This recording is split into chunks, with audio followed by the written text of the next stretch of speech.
In T minus 10, 9, 8, 7, 6, 5, 4, 3, 2, 1. Hello and welcome to the Noise Floor Podcast. I'm your host, Tad Doyle. We're going to raise the floor. Let's make some noise. On this podcast, our goal is to have interesting guests, including musicians, songwriters, audio recording, mixing, and mastering engineers, sound designers, and composers of film, television, and gaming soundtracks from all over the world. Warning, this broadcast may or may not contain adult language. You have been warned. Some restrictions may apply. Void where prohibited. This interview was conducted on Tuesday, September 11th, 2017. Today's guest is an old friend and a consummate professional. He's been one of the house technicians at the world-famous Vera Club in Groningen, Holland. I'm not going to even try to say that, but the right way, because I know I can't. Maybe Groningen? I don't know. It's close enough. Here's my longtime friend, all the way from the Netherlands, Mr. Edwin Heath. Tell me what you've been up to. Well, basically, I've been working at the Vera for forever. Ever since I quit doing any serious touring, I think in 1999 or 2000, something like that. And ever since, I've been working at Vera, which I really like doing. Get to see all the cool bands that pass through. Get to do sound for a lot of them. And, yeah, I have a good life. I'm happy. Oh, yeah. I full disclosure here, Edwin and I have a business relationship from way back, and he was the tour manager, sound manager, babysitter for the band Tad when we came over to Europe in 1989 in October with Nirvana, and he was handling all of us. It was like, wow, that must have added some age to you there. Needless to say, my hair is quite gray by now.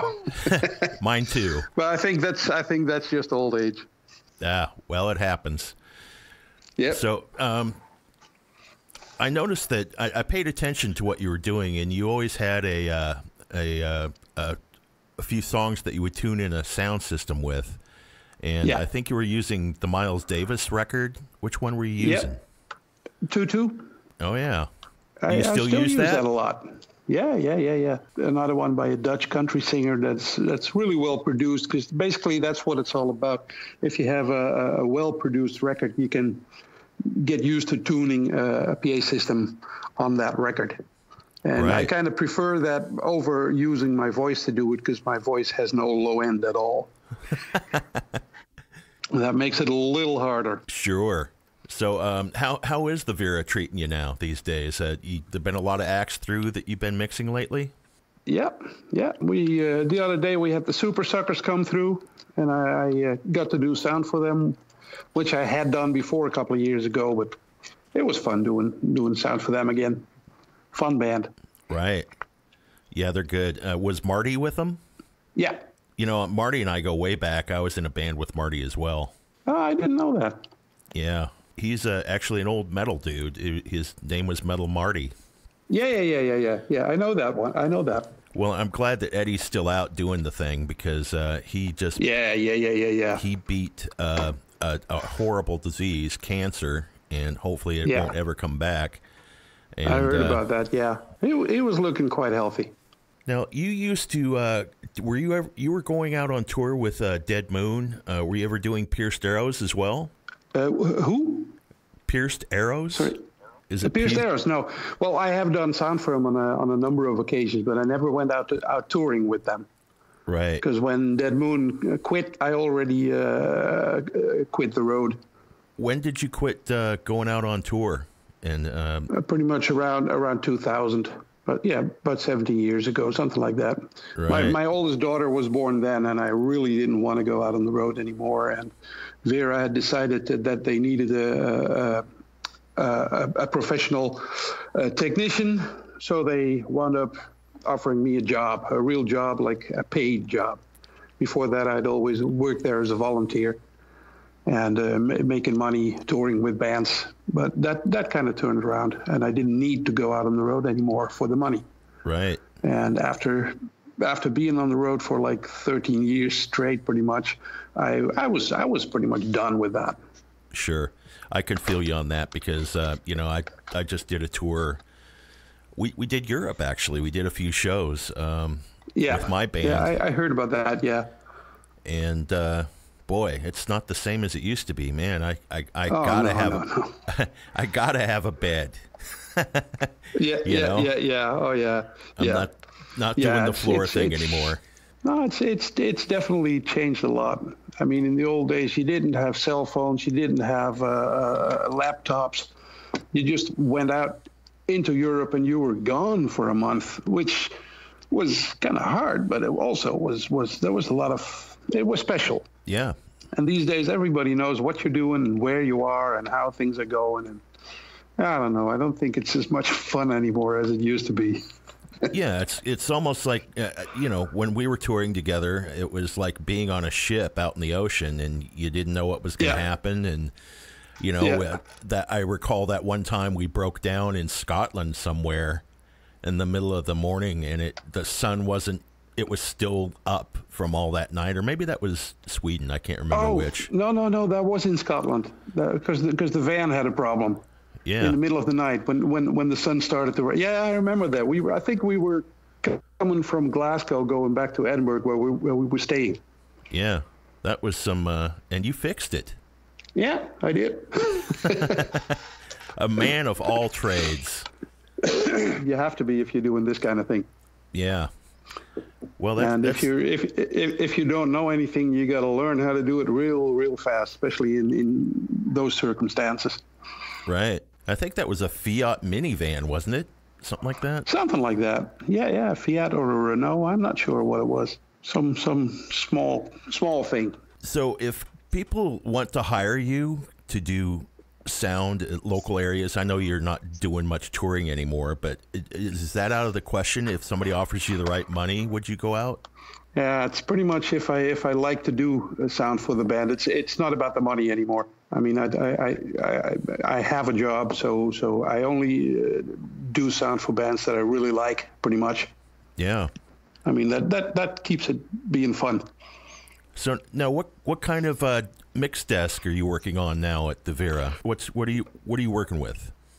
Well, we used to have a Midas Heritage 3000. But we hardly use that anymore because we got a Midas digital one now, a Pro 2, which I actually really like. Great. I mean, it's fast, it's very intuitive, and it sounds pretty much as good as the analog ones. Is it kind of like a scroll? You got a GUI that has the screen. You can just pull up a channel at a time, or do you have a screen that does the whole thing? It doesn't have a touchscreen, and that's the thing they should definitely fix at some point. But it does have a screen which gives you all the information, and you got a channel strip next to it that you work with, and you got your faders, of course. So yeah, it's a very nice board. Are you using outboard gear at all? I still use a Lexicon and a TC reverb. Because the Lexicon as well as the TC, they sound so much better than the internal effects. But for instance, the gates and compressors that are in the actual board are actually quite good. Gets a little bit of used to because I always use the DBXs, the 160s, which I still really love. Yeah. But and they're not as good as those are, but for live you get away with it. So yeah, it's okay. Well, I've got the DBX 166 XL, which I really like, and okay, yeah. That one's fine. That's fine too. Yeah. Yeah, it's not a 160, but you know, it was a lot less expensive than a 160. It's definitely a lot less expensive than a 160. Yeah. Well, the 160s went down in price a lot over here. Yeah. I think you buy one for about 350 euros, something like that, which is not that much. Are you still playing music? No, just upstairs in the room where my guitar stands, but not with the band anymore. But what are you doing? Are you playing acoustic? Are you doing electric? Acoustic and electric, and I at some point I got myself a mandolin that I really like. Oh, great! Just plonking away a little bit. So I remember when we were touring together, you told me your favorite pedal was the one that Cobain was using, which was it was a Boss DS1. Is that what that was? I think so, yeah. That orange pedal? Yeah. Yeah. Are you using distortions anymore? Do you still feel that's your favorite? I still have that. I still have that orange one. I still use that. And I use a tube screamer. And what else do I have? I have a tremolo pedal. Oh, nice. And very, very sometimes I use a volume pedal, but usually I don't really need it. What kind of amp you playing through? Yeah, I got a Music Man 12-inch. Oh, great. A little combo. It's like a 50-watt combo, which I really like. Because it's a little more versatile than a Fender Twin, and you still get a little warmer sound out of it as well. Right. So it's I really like that amp. Now, are you still living in? I don't know how to pronounce it, so forgive me. No, I'm living in Groningen. I got a house on the outskirts of town, nice and quiet neighborhood. So, do you do any recording for people anymore at all? Did I already ask you that? Yeah, but I hardly do anything anymore in the studio. I have done the last couple of years. I have done a couple of mastering jobs, and that's pretty much it. Oh, great! Because sometimes there's people that want to release a record on vinyl, and sometimes they come to me if I want to master that. Because if you go to a lot of people that do mastering, they master for CD, and it's quite a different thing, I believe, than if you master for vinyl. Agreed. You got to have your low end centered so the needle doesn't jump and. Exactly. Those kind of things. Yeah. Whole different animal, and you don't need a limiter. No, you don't. Oh yeah, too. I mean, I'm not overly fond of compression at all. Yeah. I mean, you need it for some things sometimes, but if you can avoid, I mean, music is a dynamical thing, so why limit the dynamics? I never understood that very well. Yeah, I agreed. I went through a phase in my development where I was putting a compressor on everything, and it'd be on the input, it'd be on the channel strip, and then it'd be on the 2-bus, and boy, it just was a mess after a while. But that's the learning phase I had to go through. Well, with that. You do get a lot of volume on the output. Right. Yeah, and a lot of noise too. Yeah, exactly. You get a lot of everything. Right. Yeah. No, I'm not too fond of that. I mean, even when I'm working live, if I can get away with not using any gates or compressors on instrument, and maybe a little bit of peak limiting on the vocal, I'm a happy man. I just think it sounds so much better if there's like a little air in the mix. Right. So what are you putting on snare drums now for miking? Usually these days I'm using a Beyer M200. That's a nice I've gotten mic. very fond of. Yeah, it's a really nice mic. And well, you can always put a 57 on there, but I think the Beyer sounds just that bit better. Right. You ever put a condenser in conjunction with it? No, I usually don't do that because at the volumes bands sometimes play at the Vera, you might get in trouble with a condenser, just too much crosstalk. Yeah, it's a little bit different animal, mixing live sound as opposed to an isolated studio environment. Exactly. It kind of makes a difference. And if I still think if all else fails, you can always go back to the 57 for pretty much anything. Yeah, it's a good mic. You can hammer nails with it. Yeah. And it still works. And it still works, yep. I've seen it done. I saw a video with a guy that actually took a 57, hammered some nails into a wall with it. Put it in, dug a hole, put it in the hole, covered it with dirt, let it go for a full year, so it went through winter, summer, spring, fall, all that, pulled it out, dusted it off, plugged it in, and it still worked. Yeah. Oh, I believe it. Indestructible. Yeah. Very good, Mike. What are you putting on kick drums now? Depends. I mean, a lot of people are very fond of the B52, which I don't like at all, just because it's got so much sub, and you got to take that off again. So what's the point? Yeah. I've gone back pretty much for a lot of kinds of music to the AKG D112. Right. I kind of like that was like the standard at some point in the 80s. Mm-hmm. And some people compare the sound to like a herd of buffalo. Well, I don't know about that. I thought it was a good comparison, but you can do much more with it. Also, I have a EV. I forgot the number. It's like a 368 or 86 or something like that I really like. Problem with that mic is so honest that if you have like a lousy bass drum, you're going to hear you got a really lousy bass drum. And you don't always want that. So it's honest. It's really honest. Yeah. Which is good, but sometimes it doesn't work. Right. So the 112 is quite okay. I got an Audix D6 that I sometimes like and sometimes not. So that's got a lot of top end. Yeah, exactly. But for kind of metal-like things, sometimes that's really nice if you have to have a lot of click. And for an inside mic, I usually go with the Shure SM91. Oh, great! Which is it's if you use that in combination with the 112 or the EV, usually you get a good sound. Mm-hmm.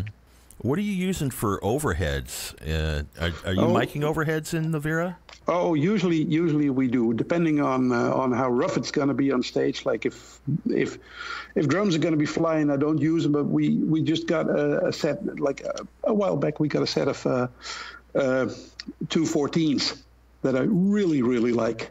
It's like the cheap version of the 414. Right. And I really love those. Does it have the pad and the polar pattern and everything? Yeah. Well, it's only one side. It's not like bidirectional. It's like half a 414, and there's a couple of other differences. But it's so nice to use those. It makes a difference. Makes a total difference. Otherwise, I usually go for the Octavas, or I think that's pretty much what we have at the moment. We have an old Shure and some old AKGs, but we hardly use those anymore. You're using some plugins in your live mixing, correct?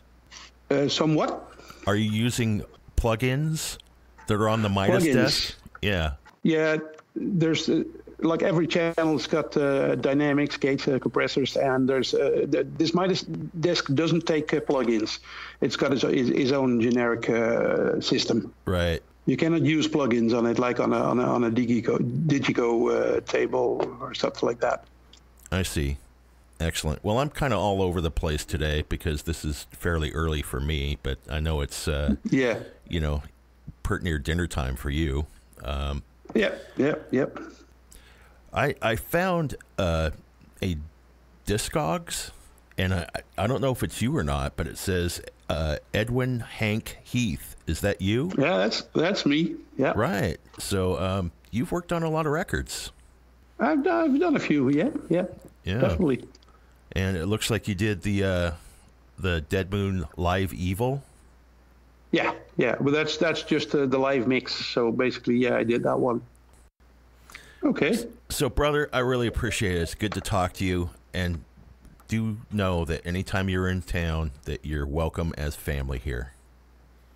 I will definitely do that. Whenever we get to Seattle, then I'll give you a call, and I would really like to hang with you for a while. Yeah, at some point. We'll show you some decent American hospitality, which is fairly lacking with a lot of people these days. Well, I have had no complaints about this last holiday that I have. Good. A lot of nice people. Good. Very, very, very nice. Yeah. Excellent. I did see a lot of things about America that I did not like so much, like all the homeless people. It's a horrible situation. Yeah. I don't know what it's like in Seattle, but I assume it's pretty bad there as well. It is. It's pretty bad. Yeah. We got to help each other. Well, yeah, that's definitely what we got to do. Mm-hmm. All right, my friend. Say hi to Peter and everybody, and I'll be thinking about you. Yep. All right. Thank you, Edwin. Okay. Pleased to be doing this. Tad. Me too. Thanks, brother. All the best to you, man. You too. Bye-bye. Talk soon. We have made the decision not to have any advertisers because we want to remain independent and fully self-supporting. If you would like to contribute to the well-being of this podcast, go to our Patreon page, patreon.com/Tad Doyle. As always, we welcome your support. Subscribe to our Instagram and Twitter at noisefloor_. Also, visit and subscribe to our YouTube channel, Witch Ape Studio. Go to our website, taddoyle.com, for more information. Thanks for listening and spread the word.